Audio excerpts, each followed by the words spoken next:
자, 서문중학교 1학년 학생들 이어서 근력과 근지구력의 이해 수업 진행하도록 하겠습니다. 자, 올바른 근력 운동에 대한 내용을 이어서 진행할게요. 자, 앞서 우리 효율적인 근력 운동 방법에 대해서 설명을 했는데요. 이번에는 근력 운동을 할 때 여러분들이 호흡을 어떻게 해야 되는지 설명하도록 하겠습니다. 근력 운동을 할 때 호흡에 따라서 운동의 어떤 힘든 정도가 달라질 수 있어요. 정확한 호흡을 하면은 조금 편안하게 할 수 있고, 그렇지 않으면 운동이 더 힘들어져요. 그래서 근력 운동에서의 호흡 방법을 설명을 할 텐데요. 근력 운동은 크게 두 가지 구간으로 나눌 수 있습니다. 첫 번째는 이완 구간, 두 번째는 수축 구간으로 나눌 수 있는데요. 이완 구간은 말 그대로 근육이 편안하게 펴져 있는 상태를 얘기하는 거겠죠. 수축 구간에서는 근육이 짧아지면서 힘이 발휘되는 상태를 수축 구간이라고 합니다. 자, 그럼 이완 구간과 수축 구간에서 호흡을 어떻게 해야 되느냐? 자, 저희 팔 운동을 예를 들어서 아령을 아래에서 위로 들어 운동을 한다고 했을 때 아령을 아래로 내린 상태로 편안하게 있는 상태에서는 이완 상태에 해당하기 때문에, 자, 이완 상태에서는 동작의 리듬에 맞게 숨을 코로 들이마시면 됩니다. 아시겠죠? 코로 들이마시고, 자, 아령을 들어 올리는 수축 상태에서는 들이마신 호흡을 입으로 내뱉어주면 되겠습니다. 다시, 자, 이완 상태에서, 자, 아령을 들어 올리기 전에 숨을 들여 마시고, 코로 들여 마시고, 그 다음에 들어 올리면서 입으로 후, 이런 식으로 호흡을 하시면 되겠습니다. 말로써 설명하기 때문에 이해가 잘 안 될 수 있어요. 그래서 이따가 뒤에 나오는 영상을 보면서 선생님들이 할 때 호흡을 어떻게 하는지 보면은 조금 더 이해가 잘 될 겁니다.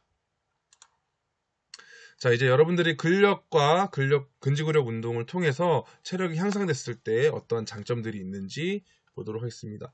여러 가지가 있겠지만 그 중에 첫 번째는 자세를 올바르게 해주고 외모를 보기 좋게 만듭니다. 여러분들 스마트폰을 많이 사용하다 보면은 이런 어깨 그리고 목 이런 데가 자세가 많이 안 좋아질 수 있어요.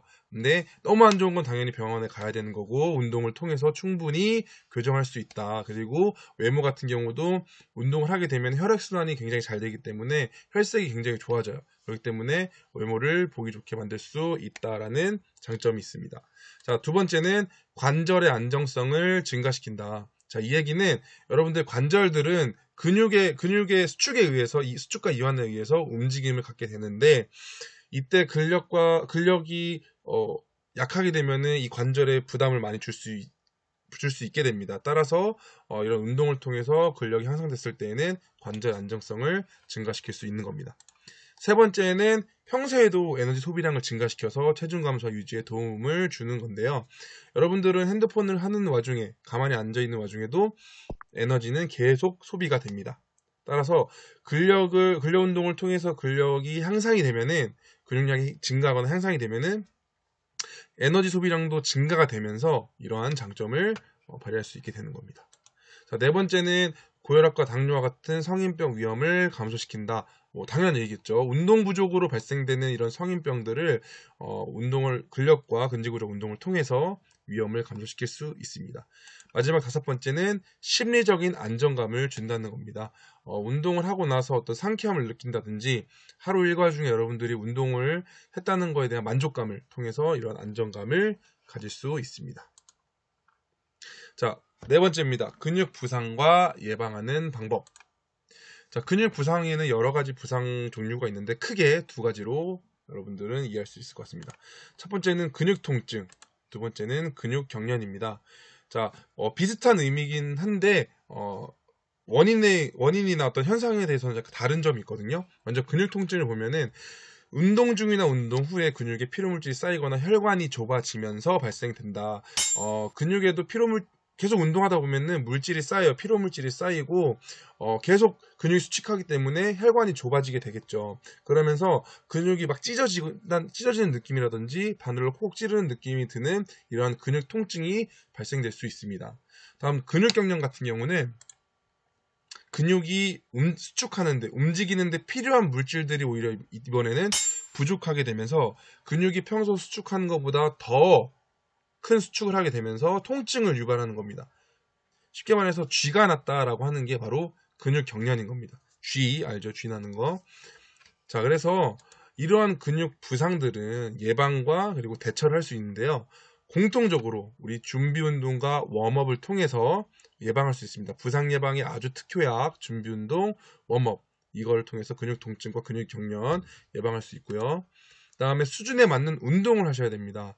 너무 무리하게 되면은 말했던 근육 통증이 유발될 수도 있고 쥐가 날 수도 있는 상황이 발생될 수 있기 때문에 그 수준보다는 자기한테 맞는 수준의 운동을 해주셔야 되고요. 다음 통증이 사라질 때까지 쉬어야 됩니다. 아픈 거 참고 하면 더 다쳐요. 더 크게 부상당할 수 있기 때문에. 다음 이제 물 그리고 스포츠 음료를 충분히 섭취해서 수분이나 어떤 근육이 움직이는데 필요한 물질들을 충분히 제공해 줘야 되고요. 그리고 수동적 스트레칭이라고 해서 여러분들 쥐가 나면은 종아리 쥐가 나면은 발끝을 잡아당기면서 무릎을 펴가지고 종아리 근육을 그냥 인위적으로 피는 이런 동작을 하잖아요. 그게 바로 수동적 스트레칭입니다.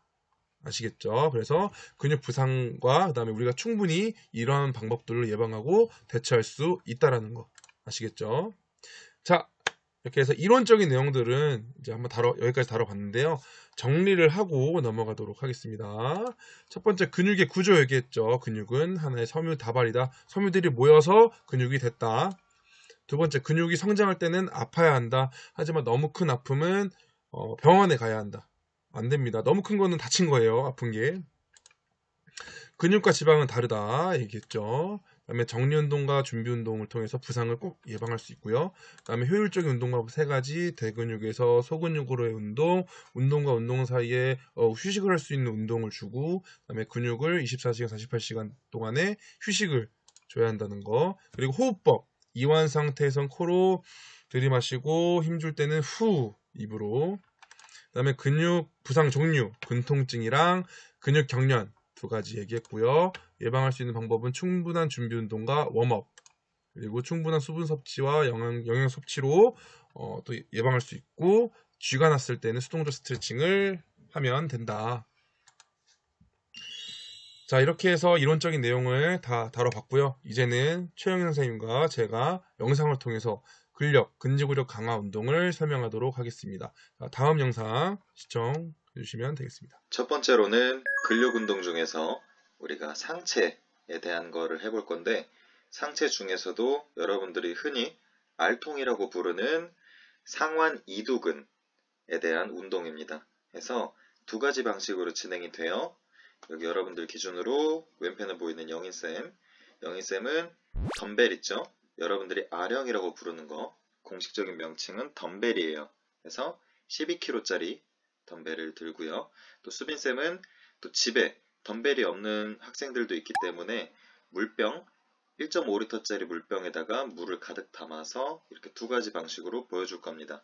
그래서 이렇게 운동하는 동작을 이두 컬이라고 불러요. 컬은 다양한 컬이 있는데 관절 하나를 고정시켜 놓고 안으로 들어 올리면서 수축을 하는 그런 운동을 말해요. 그래서 한번 동작을 보도록 하겠습니다.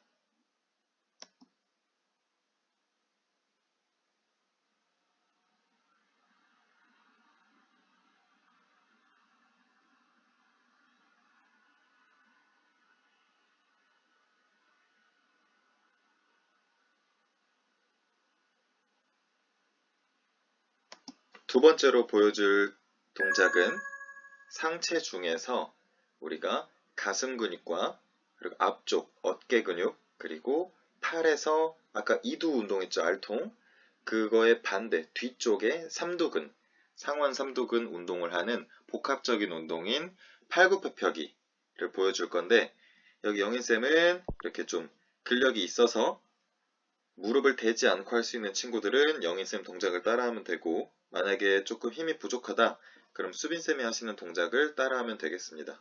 자, 동작 한번 볼게요.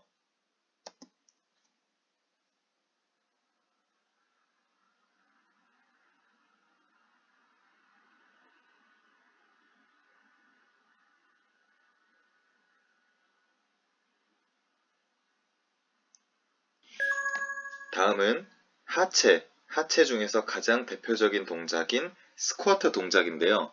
이거는 뭐 특정 근육만을 쓴다고 할 수는 없는 운동인데, 그래도 대표적으로 사용하는 근육들을 말씀드리면 여기 허벅지 앞쪽 근육을 대퇴사두근이라고 불러요. 그래서 대퇴사두근이 가장 많이 운동이 되고요. 뒤쪽 햄스트링이랑 엉덩이 쪽 그리고 허리 쪽의 척추 기립근까지도 어느 정도 자극을 줄 수 있는 그런 동작입니다. 그래서 대표적으로 대퇴사두근이 가장 운동을 많이 하는 그런 동작인 하체 근력 운동 스쿼트 동작입니다. 한번 영상 보도록 할게요.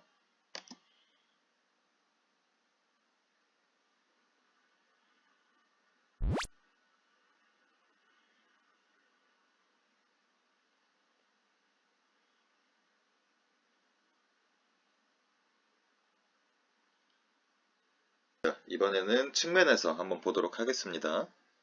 이때 무릎이 발 앞에, 그러니까 여기 무릎 있죠? 무릎이 약간 앞으로 나올 텐데 무릎이 여기 발가락 앞부분보다 지나치게 많이 나오지 않도록 약간 뒤에 의자가 있는 곳에 앉는다는 느낌으로 앉았다가 일어나면 되는데 그러면 보통 넘어질 수도 있겠죠. 그러니까 팔을 이렇게 앞으로 뻗어주면 균형을 좀 잡기 쉽습니다.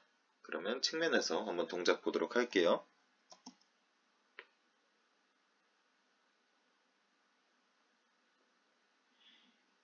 이때 동작이 너무 빠르면 안 됩니다. 호흡하면서 천천히 내려갔다가 올라오면 됩니다.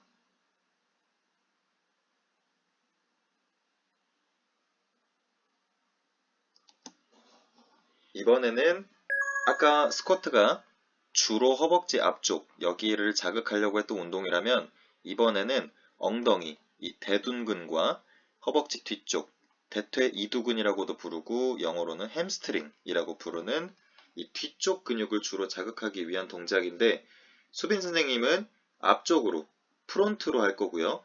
영희쌤은 다리를 뒤쪽으로 뻗어서 백으로 할 겁니다. 그래서 이 동작의 이름은 런지입니다. 그래서 한번 동작 보여주도록 할게요.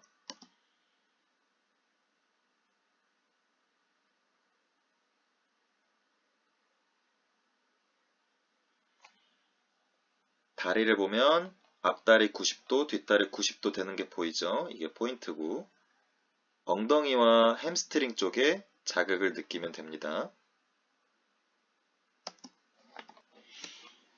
이번에는 대표적인 코어 운동 중에 앞부분, 여러분들 복근이라고 부르는 곳 있죠? 그래서 복근 운동인 크런치 동작을 주로 보여줄 텐데요. 크런치 동작은 복근 중에서도 위쪽, 상복근에 자극을 많이 줄 수 있는 그런 운동입니다. 그래서 수빈 선생님은 한쪽 다리를 꼬고 사이드로 해서 주로 측면, 그리고 중앙과 측면을 자극하는 걸 할 거고요.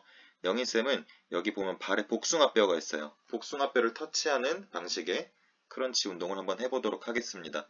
이 두 가지 동작이 우리가 전통적으로 알고 있는 윗몸 일으키기 동작보다 효과는 더 좋고 부상의 위험도는 더 낮은 그런 아주 좋은 운동들이라고 할 수가 있어요. 한번 영상 보도록 하겠습니다.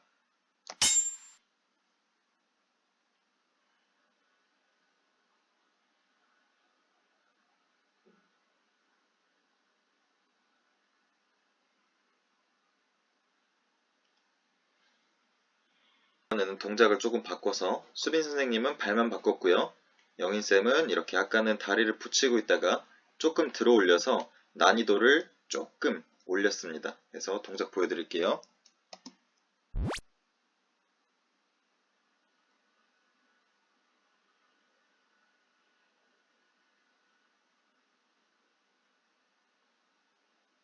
코어 운동 중에서 가장 핵심이 되는 플랭크 운동인데 수빈 선생님은 정석적인 플랭크 동작을 하시고 계시고요. 영희쌤은 사이드 플랭크, 한 손으로 사이드 플랭크를 하는 모습입니다. 그래서 영상 한번 보도록 할게요.